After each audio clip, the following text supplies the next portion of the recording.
Welcome back, everyone, to another episode of Innovation Alley. We're your hosts. I'm TowelManPurple. I'm Bjorn. And today we're going to go over two different Emerald Sapphire variants that we have compiled for you today. I'll take us away and lead the charge with Emerald Sapphire Shift Heal. So what I have is 4 1-cost Clarabelle. It's a 1-2 quest for 1 and has the ability that if you pay 2 additional ink when it comes into play, you can banish chosen item. So it has some relevance in this meta specifically. 1 cost Little John. 0 strength, 4 willpower, quest for 1. So it's like a wall, it can absorb some damage. Then we have a pair of Go-Go Tamagos. 2 cost 2-2, evasive with 1. And when it comes into play, you can pay an additional 2 to gain lore equivalent to the amount of damage on an opposing character. Then we have 4 2-cost Queens, which is also a 0-4 wall type character. Quest for 1, but this one has ward. Then to round off the 2-cost slot with characters, we have 4 Tipo, because who doesn't love ramping, right? Then in our 3 drops, we have the 3-cost Clarabelle. Now, this one is a 2-3, the quest for 1, but if your opponent has more cards in hand than you, you get to draw a card. And we love drawing cards. 3-cost Hero Hamada, which is a 3-3, so just a little bit better statted than Clarabelle. And when you do play a Floodborn character on this card, you also draw a card. Then we have, at the 4-drop slot, Grandma Tala.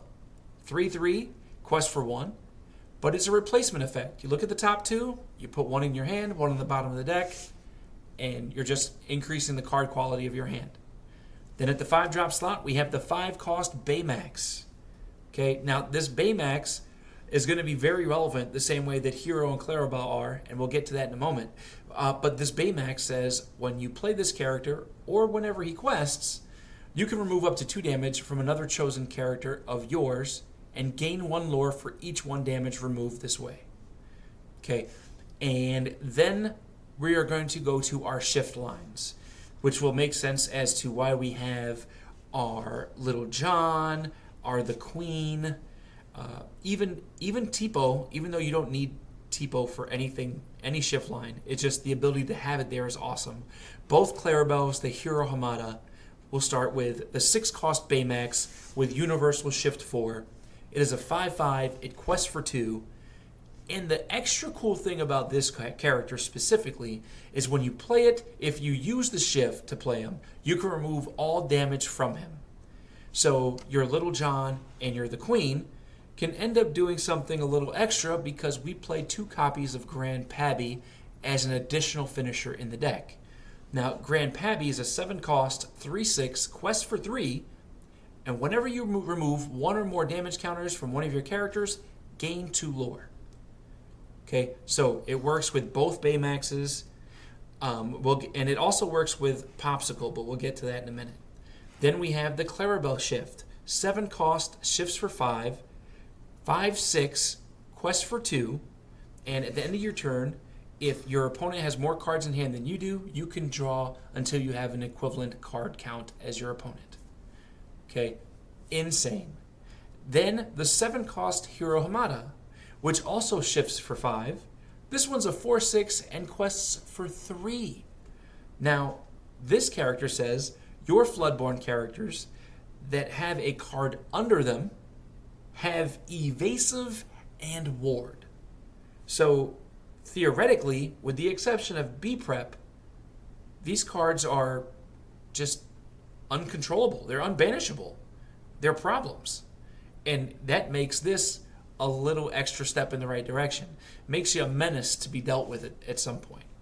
Now, as the actions are, I mean, Bjorn, you tell me if I'm wrong here, but Sail the Azurite Sea is probably in every Sapphire deck out there because they love ramping.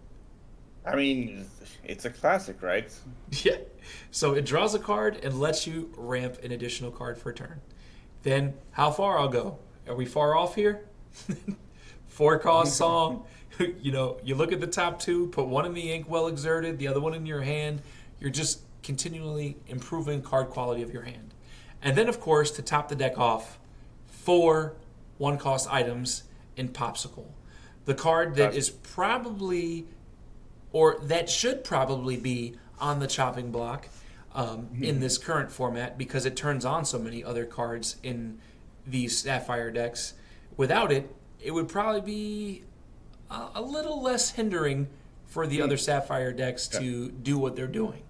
I mean, personally, I Yes. think that using it in a fun combo like with Grand Pabby, love to see that card. By the way, it's a classic. I think that's fine. I think the real problem is when you combine it with Haram Flaversham, but Yes, you know. so I do think the problem is combining with Hiram, the new Bell, Scrooge, Tamatoa. So all of these cards that essentially allow you to play cards for free or draw in abundance, that's where the card gets out of hand. Yeah, could be. Yep. So this card, it lets you draw a card upon entry, so it's a replacement effect, and you can banish it to remove up to 2 damage from a character of your choice. Now that will With round Grand up. Pabby likes. Yes, that will round up the Shift Heal version of Emerald Sapphire. Now, Bjorn, I see that you brought Turbo Geyser to the table. Tell us about this one.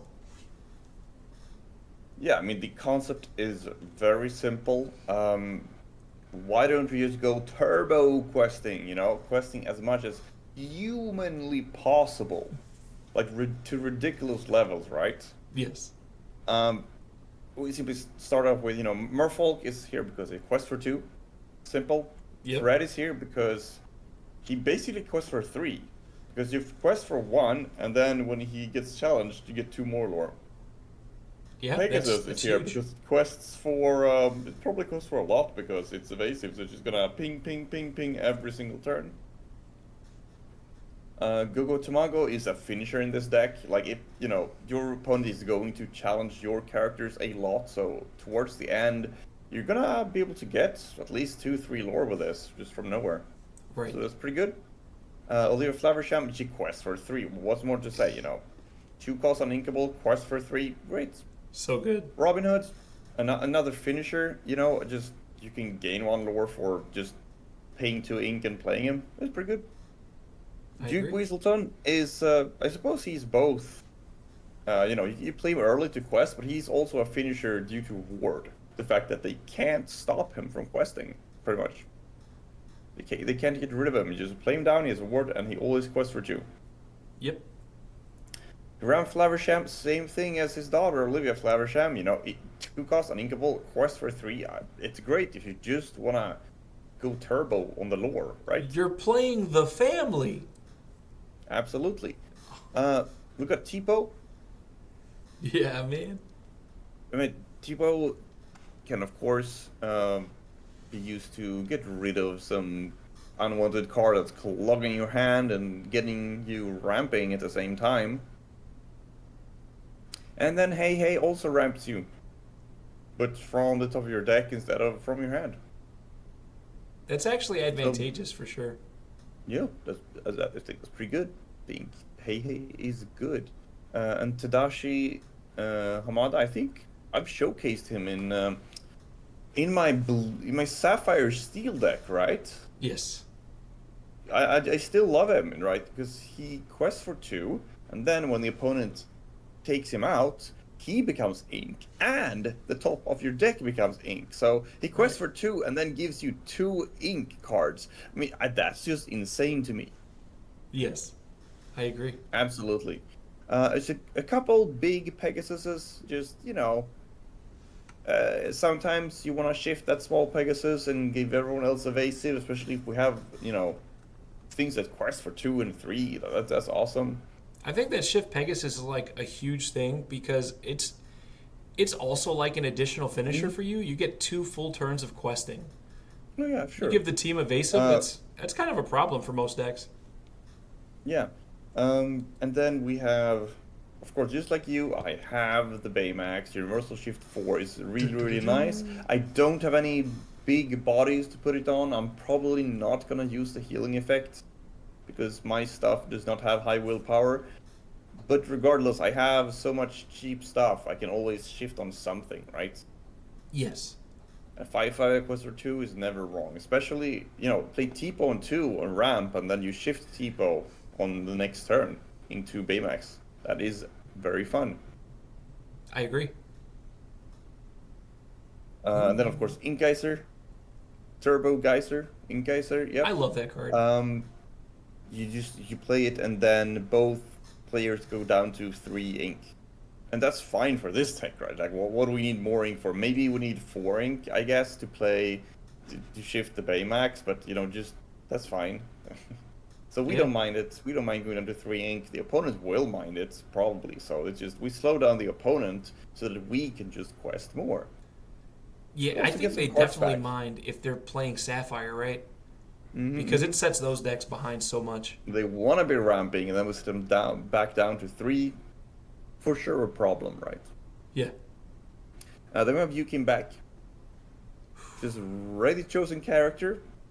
It does not say that the character can't quest. In fact, they can quest again. So you have Olivia Flowersham quest for 3, and then you play you came back on her, and then she quests for 3 again. Or if you combine it with the item here, Medal of Heroes, that gives something +2 lore for this turn, you first use that on Olivia Flowersham. She now has 5 lore, quest for 5. Play, you came back, stand her back up, quest again. You just gained 10 lore from a single character this turn. That's half the lore you need to win the game in one turn. Yeah, it's crazy. It's super fun. The opponent really has to be worried if you play this down. They might even remove it with item removal if you don't do it in a single turn, Just That's because so of how good. scary it is. I love it. It really is scary. And yeah, we have super many uninkables, but it doesn't matter because we don't need ink. We can stop at 3 or 4 ink. This is true. So what a strategy in this deck, if you were to suggest to a viewer who wants to pick it up and try it, would your strategy be just to mulligan away or alter away all of the uninkables? Alter away many of the uninkables, for sure. Be very mindful of that. But I think as long as you have some ink, maybe a Tipo even, and you have a lot of low-cost questers to start off with, then you should be good. Like, if you have Tipo in hand, it's probably worth keeping Baymax, right? Yeah, absolutely. I mean, Baymax is always good to keep. Ink Geyser is good to keep if you think that the opponent you're facing is going to find it annoying. Yeah, well, that's awesome. And there you have Turbo Geyser. So you have Bjorn's Turbo Geyser and my Shift Heal, both representations of Emerald Sapphire. Now, if you're new to the channel and you haven't done so already, hit that subscribe button down below. Stay up to date on all the content. Please make sure to leave a comment. Tell us what you like, what you didn't like, if you think there's anything that we can do to improve these decks. Or if you just want to make a suggestion of a future video.